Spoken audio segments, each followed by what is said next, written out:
Ever find yourself reading some educational research and thinking, hold on, does this advice really hold water? Oh, totally. There are all these recommendations flying around about new teaching methods or fancy interventions. Right? And sometimes you just got to wonder, Yeah. what's the real story here? Like, is this solid or is it just hype? Mm-hmm. Yeah. Well, today we're diving deep into a topic that gets right to the heart of that question. Okay. We're talking about prescriptive statements in educational research. Interesting. And to help us untangle this, we're joined by uh, an expert in the field. Hi. Welcome. Thanks for having me. So maybe we can start with the basics. Sure. What exactly are these prescriptive statements? Yeah, so think of it this way. Whenever you read a research article and you come across those bits that say teachers should do this or schools need to implement that, Right. those are your prescriptive statements. Yeah. They're like the recommendations, the advice that researchers are giving based on their work. The shoulds and the musts. So to really get a grip on this, we've been digging into a really interesting article by Christoph Wecker from 2013. Oh, yeah, I know that It one. was published in Educational Psychology Review, and it's all about how we can justify these prescriptive statements. Right. Like how do we know if these shoulds are actually backed up by solid evidence? Uh-huh. And what we really want to do today is figure out what it really takes to make a solid recommendation based on research, one that you can actually rely on. Yeah, It's clearly more complicated than just finding something that works in one study, right? absolutely. There are all sorts of things to consider. Definitely. So let's start with unpacking what a prescriptive statement actually is, Okay. because it sounds pretty straightforward. But Wecker points out that even that can be a bit tricky. That's true. Like there's not always a clear-cut definition, even within the field of education research. Yeah, you'll find some folks who see it as a very simple A causes B kind of statement. Uh-huh. Like if you do this, then that will happen. Yeah, right. A cause and effect kind of thing. But then others define it more in terms of actions. Like if you take action X, then situation Y will improve. So it's about what people should actually do. Exactly. But those examples still feel a bit simplistic, don't they? They do. Like compared to the recommendations you actually see in research. Yeah. So what's the core idea here? Well, what Wecker emphasizes is that these prescriptive statements are all about influencing action. Okay. It's not just about describing the world, it's about telling people what they ought to do in a given situation. So it's about changing what happens, not just understanding it. Exactly. So how can you spot one of these prescriptive statements? Well, one clue is the language they use. Okay. You often see imperatives, like those direct commands, Okay. do this. Uh-huh. And then there's what's called deontic vocabulary, words like ought, should, must, may. Okay. These are all signals that the statement is trying to guide or direct action. So if a study says teachers must use formative assessment, That's a classic example of a prescriptive statement. got it. It's telling you what you should be doing. So let's say you're reading a research paper Okay. and it wraps up with a statement like, therefore, schools should adopt this new reading program. Boom, there's your prescriptive statement. Now we're talking, but the question is, Yeah. what's the logic behind that kind of statement? Right, because it's not enough to just say, hey, our study had good results, so do this. Exactly. There needs to be some reasoning behind it. So what's the typical line of thinking here? Well, the article talks about something called a practical syllogism, Okay, a practical syllogism. which sounds fancy, but it's really just a basic framework for justifying an action. Okay. So in education, it might go something like this. First, we all agree on a goal, like we want to improve student engagement. Right. Second, we have some evidence that a specific teaching technique leads to better engagement. Makes sense so far. So the conclusion is teachers should use that technique. Seems pretty logical. But I have a feeling it's not that simple. You got it. The real world of the classroom is way more complex than that. Oh, absolutely. It's never just one goal and one clear path to get there. Nope. So what's missing from this picture? Well, what Wecker points out is that this simple logic often breaks down because in reality, there are usually multiple ways to achieve a goal. Right. Lots of different paths. And each of those options, those paths, comes with its own set of potential outcomes. Okay. And those outcomes have different values. Some are more important than others. Uh-huh. And then there's the whole question of probability, like how likely is each outcome to actually happen? So it's not just about whether something can work. It's about how likely it is to work and how much that matters. Exactly. And that's where this idea of decision theory comes into play. Exactly. Decision theory sounds a bit intimidating, like something from economics or philosophy. It does have roots in those fields, but essentially, it's about making rational choices when you've got different options and the outcome is uncertain. Okay, so helping us make smarter choices in complex situations. Right, and when it comes to prescriptive statements, it forces us to think beyond just, can this intervention work? Uh, We have to ask, how does it stack up against other possibilities? What are the chances of success? How much do we value that success? And are there any potential downsides? so it's adding a whole new layer of complexity to the equation. It is. But I can already imagine some people pushing back on this idea, Oh, yeah. saying that decision theory is too abstract, too removed from the messy reality of a classroom. Absolutely. Some folks find it too theoretical.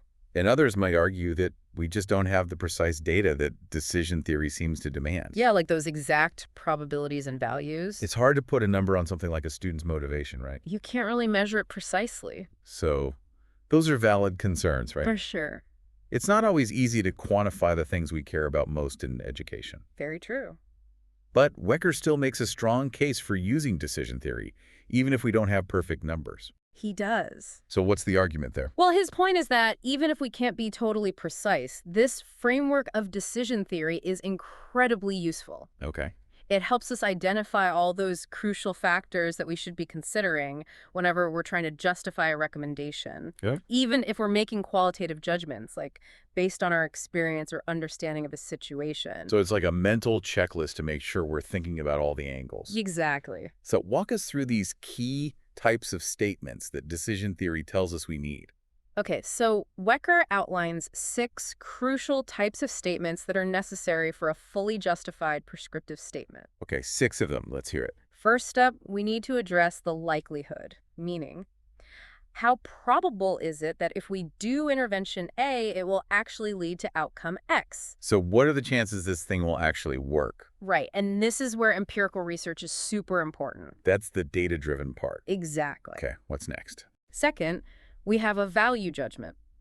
Is outcome X actually something we want? Is it a desirable outcome in our educational context? Right, because just because something can happen doesn't mean it should happen. Precisely. Okay, so we've got the likelihood and the value. What else? The third one is all about practicality. What will it cost to implement intervention A?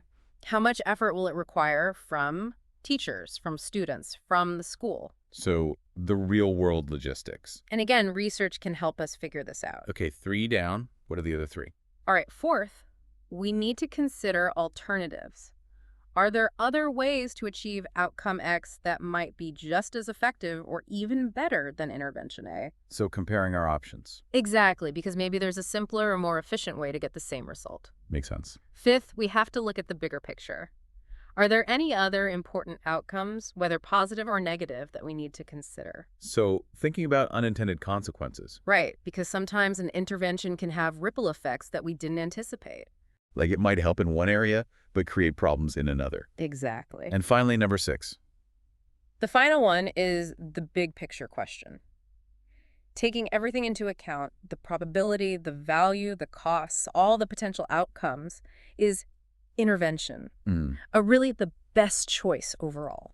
So it's about weighing all the factors and making the most informed decision. Precisely. Now, this list makes it super clear that a single research study showing positive results only really addresses that first point, You got it. the likelihood of a cause and effect relationship. Exactly. But it doesn't necessarily tell you anything about the value of that outcome or whether there might be a better way to achieve it. Right. So whenever you're reading a recommendation, you really need to be asking yourself, Yeah. does this research actually address those other factors? And often the answer is no. It's just not that comprehensive. Right, because empirical research is primarily focused on that first type of statement, Right. and to some extent the third. About the costs and effort.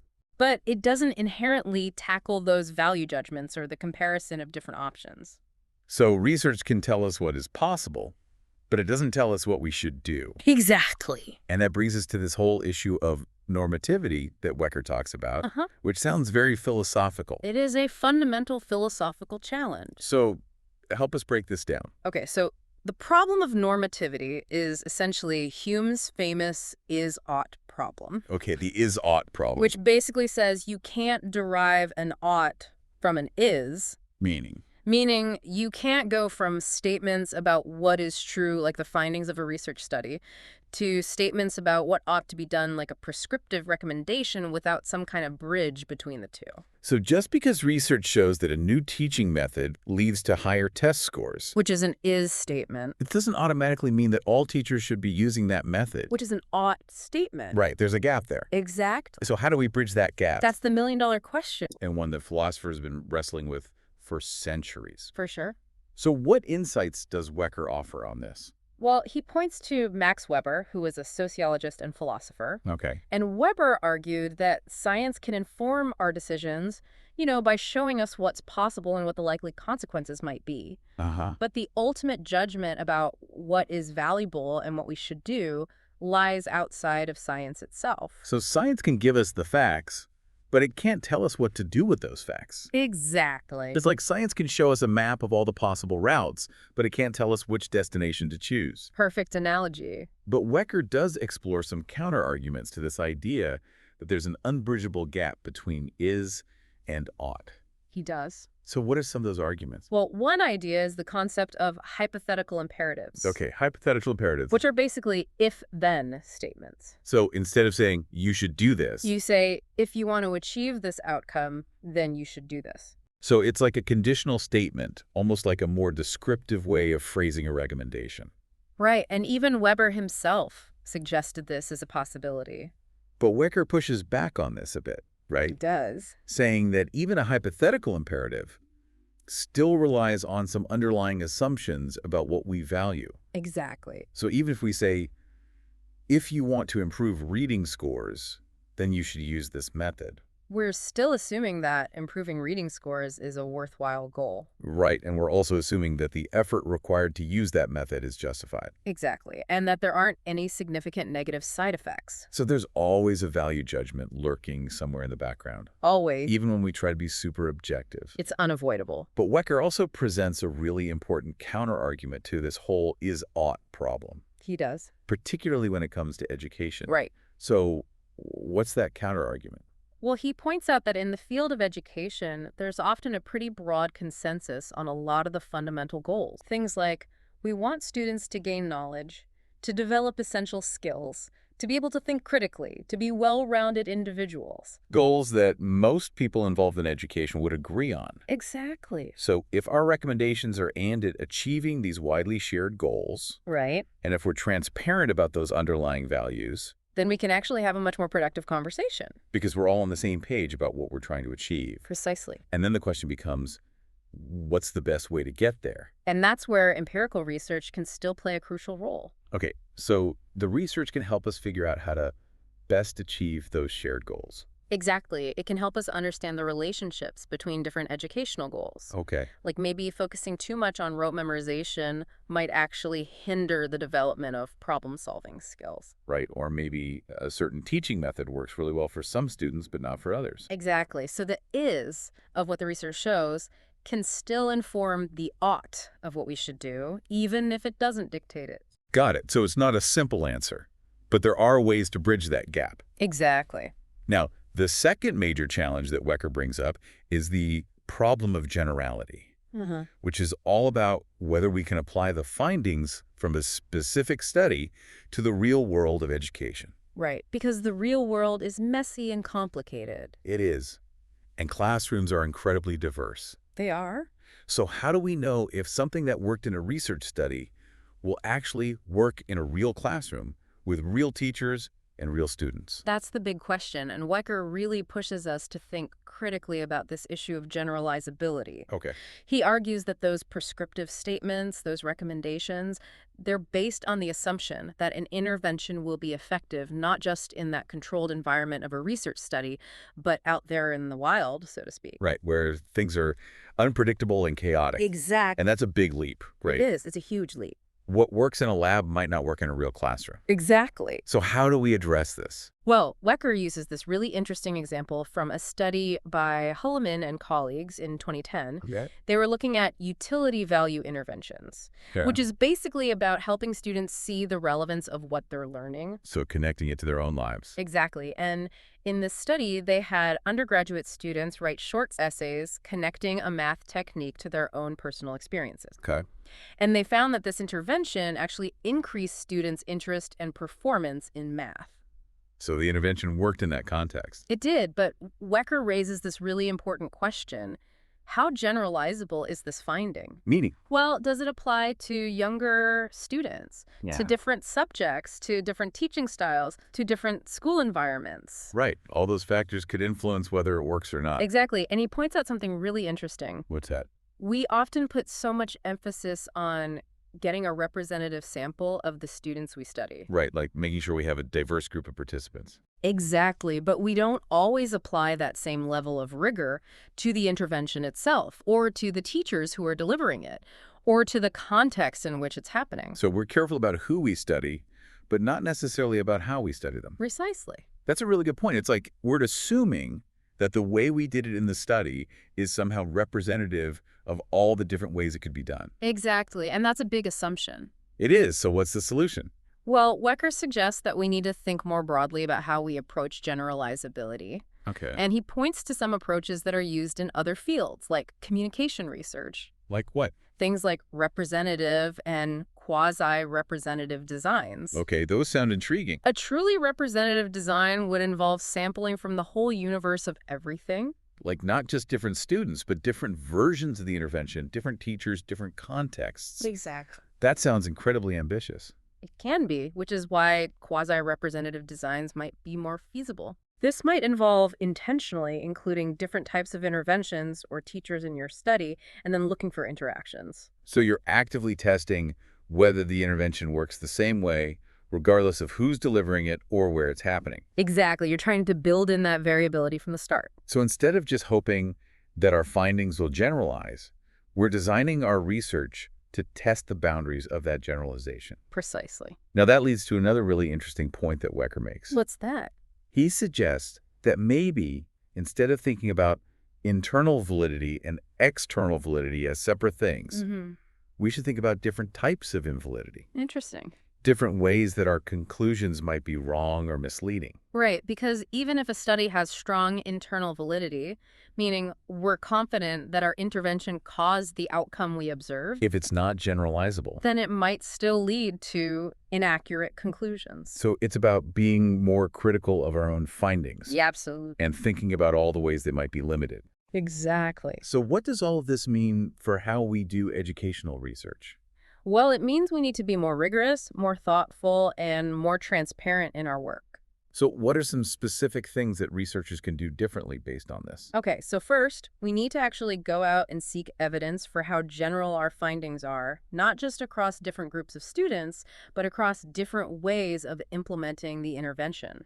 Right, so maybe involve teachers in developing different versions of the intervention. Exactly. And when we publish our work, we need to be super specific about how we did things. Be really clear about all the materials and procedures. Like a detailed recipe that other researchers could follow. Exactly. Okay, what else? Second, we need to have a much better understanding of what's already happening in schools, like the current practices and their effects.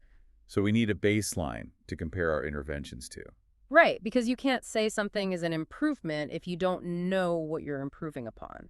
Third, when we do those intervention studies, we should be measuring not just our main outcome of interest, but also things like the cost, the effort involved, and any potential side effects on other important outcomes. So like student motivation, their attitudes towards the subject. Exactly, because we need a more holistic view of the impact, not just a narrow focus on one outcome. Right, we need to see the bigger picture. Absolutely. Okay, what else? Fourth, when we run into disagreements about our educational goals, those value judgments, we need to bring in perspectives from other fields like philosophy and ethics. So having those interdisciplinary conversations. Exactly, because our research alone can't answer those big questions about what's truly valuable. Okay, so it's not just about data, it's about values too. Precisely. And finally, Wecker emphasizes that justifying a prescriptive statement is rarely the result of a single study. it's more of a long game. It is. It requires ongoing research programs with different projects that all contribute to building a stronger case. So it's a collective effort. So what about how we communicate our research? Does Wecker have any recommendations there? He does. He suggests that we need to be much more precise in our language, particularly when it comes to things like verb tenses. Okay, verb tenses. To clearly signal whether we're making a general claim or just describing what happened in our specific study. So being careful about how we phrase our hypotheses and our conclusions. Exactly, because a mismatch between the two can be misleading. Right, like if you frame your hypothesis as a universal truth, but then only discuss your results in terms of your specific sample, that creates a disconnect. Precisely. So it's about being more nuanced and cautious in our language Absolutely. and acknowledging the limitations of our research. Exactly. And he also suggests that we can borrow some strategies from how we discuss theoretical implications. Okay. Like, we often explore how our findings might support or challenge broader theories without claiming to have proven or disproven anything definitively. Right, it's more about suggesting possibilities and avenues for further research. Exactly. And he thinks we can take a similar approach with practical recommendations. So outlining the next steps and the research that still needs to be done. Precisely, without making bold pronouncements based on a single study. So it's more humble approach to research, I think so. acknowledging that we don't have all the answers, And that's okay. but we're always striving to improve our understanding. Exactly. So as we wrap up our deep dive today, I think the takeaway is that justifying those "you should do this" statements in educational research, it's a really complex process. It is. It's not just about showing that something works in a lab. Yeah, We also have to consider our values, what we believe is important in education. for sure. And we need to have much stronger evidence that our findings are actually going to translate to real-world classrooms and make a positive difference. Absolutely. It's about being critical consumers of research Definitely. and not just accepting recommendations at face value. So here's a thought for you, our listener. Think about the last piece of educational advice you heard. Okay. What were the assumptions behind that advice? How strong was the evidence? What new questions do you have now? It's something to ponder. It is food for thought. Absolutely. Well, this has been a fascinating deep dive. Thank you so much for joining us today. It's been a pleasure. And thanks to all of you for listening. Until next time.